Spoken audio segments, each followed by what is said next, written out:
meeting with disappointment, but not discouraged. The ascetic Gotama, seeking for the incomparable peace, the highest truth, wandered through the district of Magadha, and arrived in due course at Tiruvla, the market town of Samani. There he spied a lovely spot of ground, a charming forest grove, a flowing river with pleasant sandy fords, and hard by was a village where he could obtain his food. Then he thought thus, lovely, indeed, O venerable one, is this spot of ground, charming is the forest grove, pleasant is the flowing river with sandy fords, and hard by is the village where I could obtain food. Suitable indeed is this place for spiritual exertion for those noble scions who desire to strive. The place was congenial for his meditation. The atmosphere was peaceful. The surroundings were pleasant. The scenery was charming. Alone, he resolved to settle down there to achieve his desired object.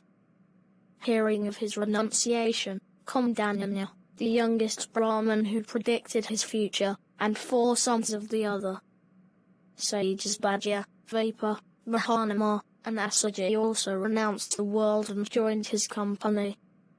In the ancient days in India, great importance was attached to rites, ceremonies, penances and sacrifices.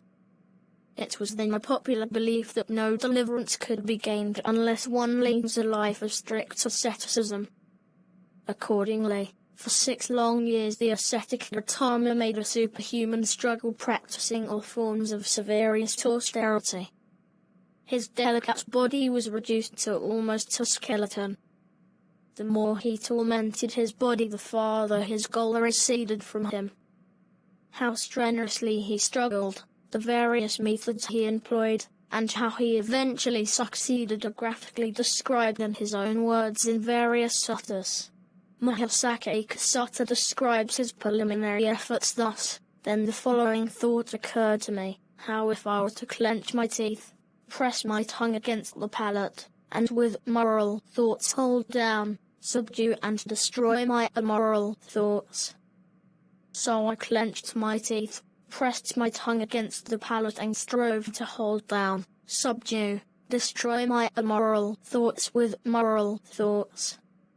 As I struggled thus, perspiration streamed forth from my armpits. Like unto a strong man who might seize a weaker man by head or shoulders and hold him down, force him down, and bring into subjection, even so did I struggle. Strenuous and indomitable was my energy. My mindfulness was established and unperturbed. My body was, however, fatigued and was not calmed as a result of that painful endeavour being overpowered by exertion. Even though such painful sensations arose in me, they did not at all affect my mind. Then I thought thus: how if I were to cultivate a non-breathing ecstasy? Accordingly, I checked inhalation and exhalation from my mouth and nostrils.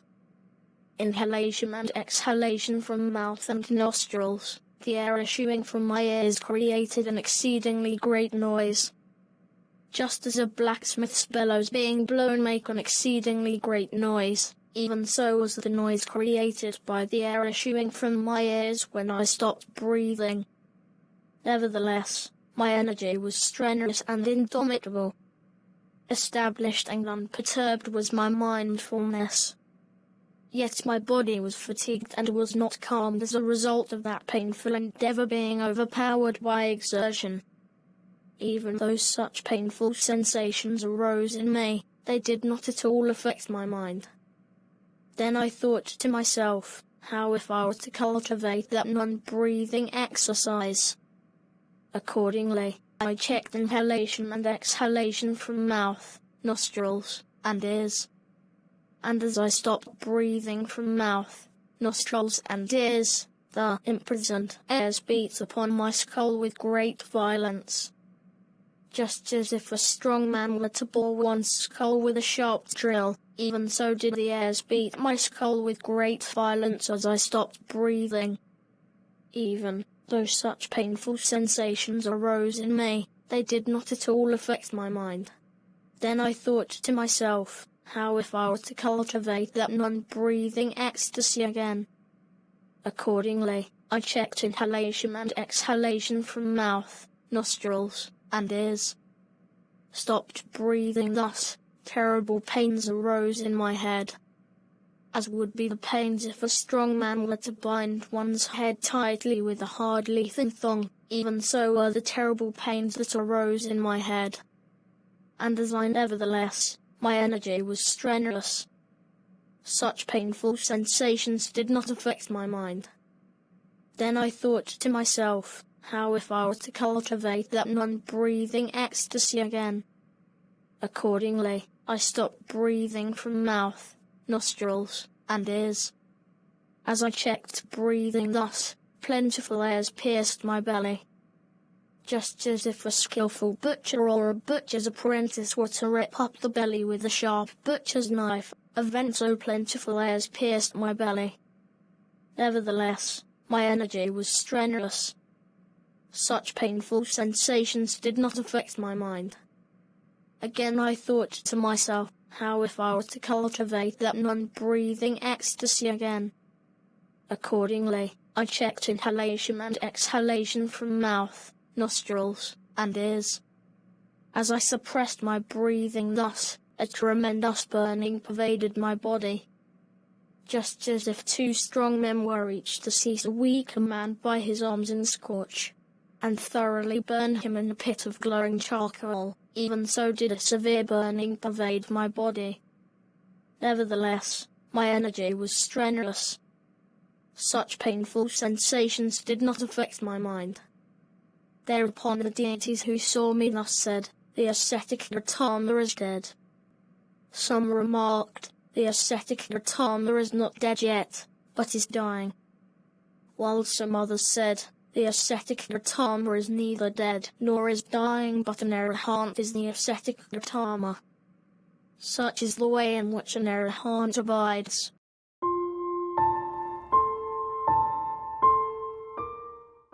Then I thought to myself, how if I were to practice complete abstinence from food? Then deities approached me and said, "Do not, good sir, practice total abstinence from food. If you do practice it, we will pour celestial essence through your body's pores. With that you will be sustained." 66. And without, if I claim to be practicing starvation, and if these deities pour celestial essence through my body's pores and I am sustained thereby, it would be a fraud on my part. So I refused them, saying there is no need. Then the following thought occurred to me, how if I take food little by little, a small quantity of the juice of green gram, or vetch, or lentils, or peas. As I took such small quantity of solid and liquid food, my body became extremely emaciated.